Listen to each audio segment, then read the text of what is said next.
حضرت پیر سید نصیر الدین نصیر گیلانی رحمۃ اللہ علیہ اپنی تصنیف راہ و رسم منزل ہا میں تصوف کے موضوع پر تحریر فرماتے ہیں کہ تصوف کا موضوع جس قدر وسیع اور اہم ہے اسی قدر دقیق اور نازک بھی ہے۔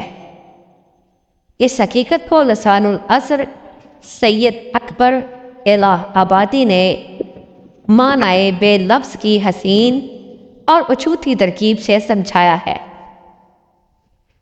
کیا ہے تصنیف؟ کوئی پوچھے اگر، کہہ تو اکبر کہ لفظ بے معنی۔ کوئی پوچھے اگر شریعت کیا، کہہ تو اکبر کہ لفظ با معنی۔ کوئی پوچھے اگر تصوف کیا، کہہ تو اکبر کہ معنی بے لفظ۔ اس کا تعلق علوم ظاہری کے بعد باطنی علوم، وجدانیات و مشاہدات قلبیہ اور مسائل کشفیہ سے ہے۔ بعض ظاہر بین تصوف کی ماہیت کو نہ سمجھنے کے باعث اس کا سرے ہی سے انکار کر دیتے ہیں اور کہتے ہیں کہ یہ فلسفہ یونان اور ہندوازم کے عناصر سے ترکیب یافتہ ایک من گھڑت مجموعہ مفروضات ہے۔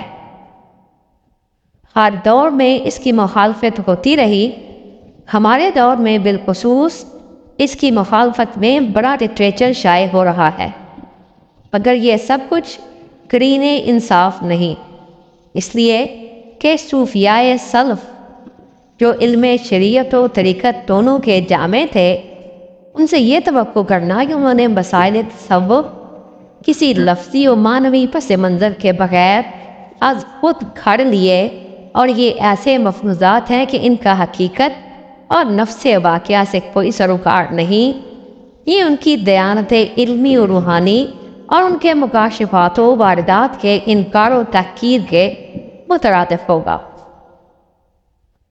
بالفرض اگر منکرین تصوف کے نزدیک یہ سب صوفیاء کے غلط مفروضات ہیں، تو کیا منکرین کے انکار کو خود ایک غلط مفروضہ قرار نہیں دیا جا سکتا؟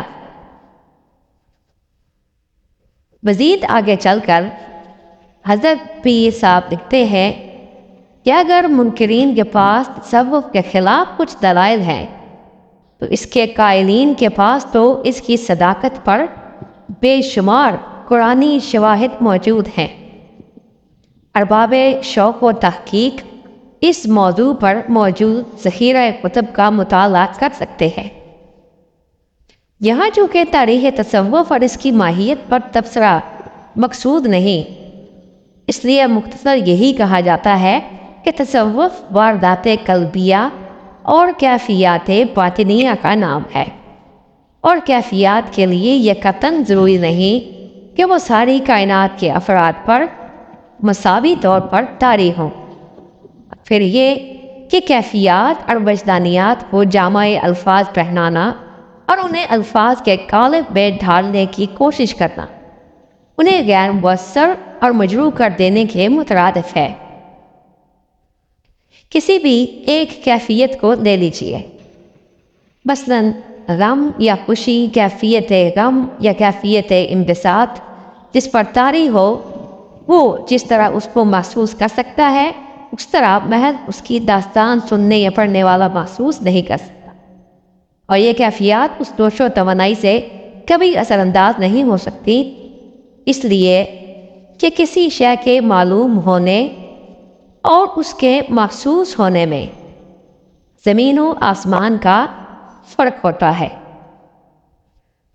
بقول جوش ملیح آبادی، یوں مکنا کھلا کسی سے کھولا نہ گیا، اسرار کو ناطقے پر تولا نہ گیا، معلوم ہوا راز تو چھیڑی بحثیں، محسوس ہوا راز تو بولا نہ گیا۔